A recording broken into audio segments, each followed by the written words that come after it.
మంచి వర్షాలు కురిశాయి. ఈ ఏడాది రిజర్వాయర్లు నిండాయి. రైతన్న కళ్లలో ఆనందం కనిపించింది. అంతలోనే సమస్యలు వచ్చి పడ్డాయి. అదనపు జలాలను సముద్రంలోకి వదలాల్సిన పరిస్థితులు తలెత్తాయి. అంతటితో ఆగకుండా ఇప్పుడు తుంగభద్ర డ్యాం గేటు కొట్టుకుపోయింది. ఇప్పుడు ఇదే తెలుగు రాష్ట్రాలకు సమస్యగా మారింది. దిగువన ఉన్న ప్రాజెక్టుల పటిష్టతపై అనుమానాలకు తావిచ్చింది. నాగార్జున సాగర్ క్రస్ట్ గేట్లు ఎంతవరకు పదిలమో అనే ప్రశ్నలు తలెత్తుతున్న వేళ అధికారులు తలలు పట్టుకుంటున్న తీరుపై ఏబిఎన్ స్పాట్లైట్.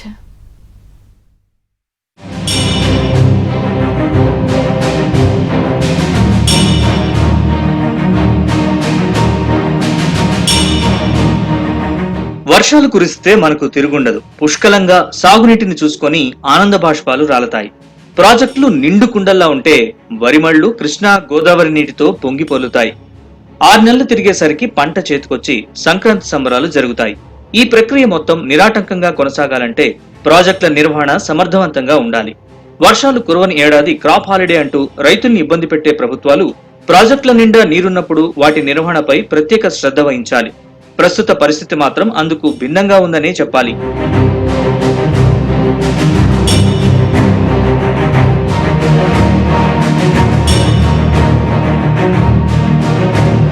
శ్రీశైలం నుంచి భారీగా నీళ్లు వదిలారు. సాగర్ చేరిన వెంటనే అక్కడ క్రస్ట్ గేట్లు ఎత్తేశారు.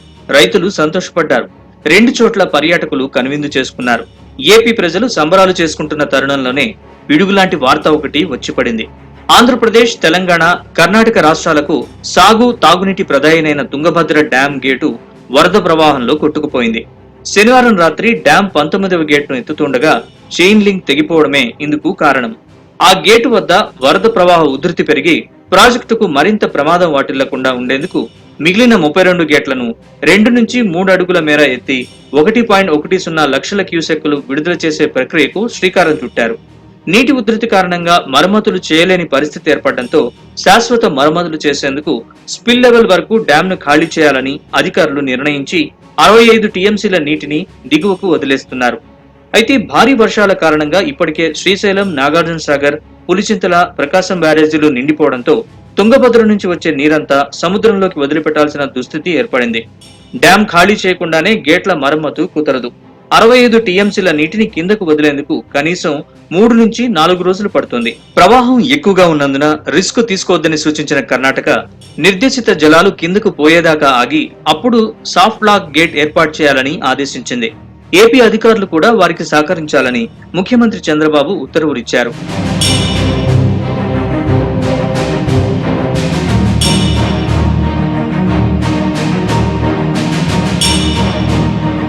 తుంగభద్ర దెబ్బకు సాగర్, శ్రీశైలంలో కూడా భయాందోళనలు నెలకొన్నాయి. ఇటీవలే శ్రీశైలం నుంచి 3.5 లక్షల క్యూసెక్కుల వరద నీరు రావడంతో సాగర్ ప్రాజెక్టు 26 గేట్లు 2 రోజుల పాటు ఎత్తి దిగువకు నీటిని విడుదల చేశారు. తర్వాత సాగర్ 18 గేట్లు ఎత్తారు. అయితే సాగర్ ఆయకట్టు రైతులు ఆందోళన చెందుతున్నారు. నాగార్జున సాగర్ ఆధునీకరణలో భాగంగా మరమ్మతులు చేపట్టారు. కానీ అంత నాణ్యత పాటించలేదని రైతులు ఆందోళన చెందుతున్నారు. అధికారులు అప్రమత్తంగా ఉండి డ్యాం భద్రంగా ఉంచాలని రైతులు కోరుతున్నారు. 23 లక్షల ఎకరాలకు సాగునీరు అందించి రైతుల్ని ఆదుకోవాలని, దానికి అధికారులు సమష్టిగా పనిచేయాలని రైతులు అంటున్నారు. తుంగభద్ర తరహాలో క్రస్ట్ గేట్లు కొట్టుకుపోకుండా చూడాలని కోరుతున్నారు. తుంగభద్ర డ్యాం లో ఒక గేటు కొట్టుకుపోయిందనే విషయం తెలవటం అనేది రైతులందరూ చాలా నిరాశ నిస్పృహ మధ్య ఉన్నారు. 100 టీఎంసీల నీళ్లున్న ఈ డ్యాం లో 70 టీఎంసీల నీటిని ఖాళీ చేయాల్సిన పరిస్థితి వచ్చింది. కాబట్టి ఇది ప్రభుత్వాల తప్పిదమో లేక అధికారుల తప్పిదమో కానీ రైతులందరికీ ఇది చాలా ఆశానిపాతంగా మారింది.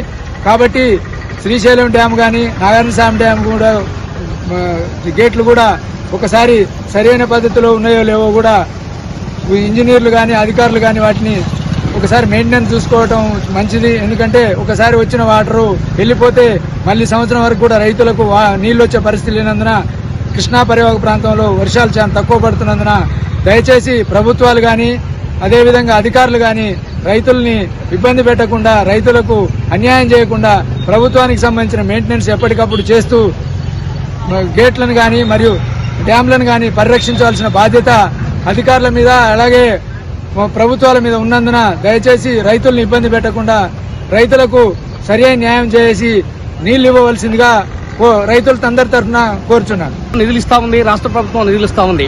కనీసం 10 సంవత్సరాలకు ఒకసారన్నా క్రస్ట్ గేట్లని రిపేర్లు చేయించి వాటి యొక్క పరిస్థితి ఎట్లా ఉందో తెలుసుకోవాల్సినటువంటి అధికారులు కానీ పాలకులు కానీ నిమ్మకు నీరెత్తినట్టుగా వ్యవహరిస్తున్నటువంటి పరిస్థితి స్పష్టంగా ఉన్నది. ఆ రోజు నాగార్జున సాగర్ డ్యాం కట్టడానికి 122 కోట్ల రూపాయలు ఖర్చు అయితే ఈ రోజు ప్రపంచ బ్యాంకు నిధులు 4,444 కోట్ల రూపాయలు తీసుకొచ్చి నాసిరకమైన పనులు చేసి అవి కాంట్రాక్టర్లు అధికారులు ముడుపుల మొత్తంలో మునిగిపోయి ఆ డబ్బులు మొత్తం దుర్వినియోగ పరిస్థితిలో ఇవాళ స్పష్టంగా కల్పిస్తున్నటువంటి పరిస్థితి ఉంది. ఇప్పటికైనా ప్రభుత్వం వెంటనే కళ్ళు తెరవాలి. గేట్లు ఎక్కడైనా ప్రాబ్లం ఉంటే తక్షణమే వాటిని పరిశీలించాలి. ఒక్కసారి వరద పోయిందంటే మళ్లీ రావాలంటే చాలా నష్టం జరిగే పరిస్థితి ఉంటుంది. తద్వారా సుమారు 23 లక్షల ఎకరాలకు నీరందే ఈ యొక్క డ్యాం పరిస్థితులు కూడా రైతులు చాలా ఇబ్బంది పడతారు. నాగార్జున సాగర్ డ్యాం క్రస్ట్ గేట్లు పదిలమే అంటున్నారు అధికారులు. కృష్ణా రివర్ బోర్డ్ మేనేజ్మెంట్ అధీనంలో ఉన్న నాగార్జున సాగర్ ప్రాజెక్టు క్రస్ట్ గేట్లు మాత్రం డ్యాం అధికారులే మెయింటైన్ చేస్తున్నారు. ప్రతి సంవత్సరం మే, జూన్ నెలల్లో డ్యాం క్రస్ట్ గేట్లు మినిమం మెయింటెనెన్స్ చేస్తామని, అందుకే డ్యాం గేట్లు పదిలంగా ఉంటాయని అధికారులు చెబుతున్నారు. క్రస్ట్ గేట్ల మెయింటెనెన్స్ కి సుమారు ప్రతి సంవత్సరం 3 నుంచి 5 లక్షలు ఖర్చు చేసి మెయింటెనెన్స్ చేస్తామని చెబుతున్నారు. గతంలో 2022 ఆగస్టు 11న 1వ నెంబర్ గేట్ కొంత మొరాయించింది. గతంలో పులిచింతల మూసీ ప్రాజెక్టు గేటు కొట్టుకుపోవడంతో మొత్తం నీరంతా వృధాగా కిందికి పోయింది. అదే ఏడాది ఆగస్టు 15న 26వ నెంబర్ క్రస్ట్ గేటును ఎత్తే క్రమంలో మోటార్ ఫ్యాన్ విరిగి అజ్మతుల్లా అనే ఉద్యోగికి గాయాలయ్యాయి. 2022 అక్టోబర్లో సాగర్ కుడి కాలువ 9వ నెంబర్ గేటు కొట్టుకుపోయి 6 నెలలు నీరంతా వృధాగా కిందికి పోయింది.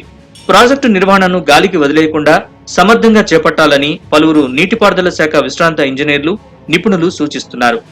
ఏదేమైనా 1967లో ప్రారంభమైన నాగార్జున సాగర్ ప్రాజెక్ట్ ఇప్పటికే 6 దశాబ్దాల సేవల్ని పూర్తి చేసుకునేందుకు సిద్ధంగా ఉంది. ఎప్పటికప్పుడు మరమ్మతులు చేపట్టకపోతే మాత్రం కష్టకాలం తప్పదని అధికారులు గుర్తించాలి.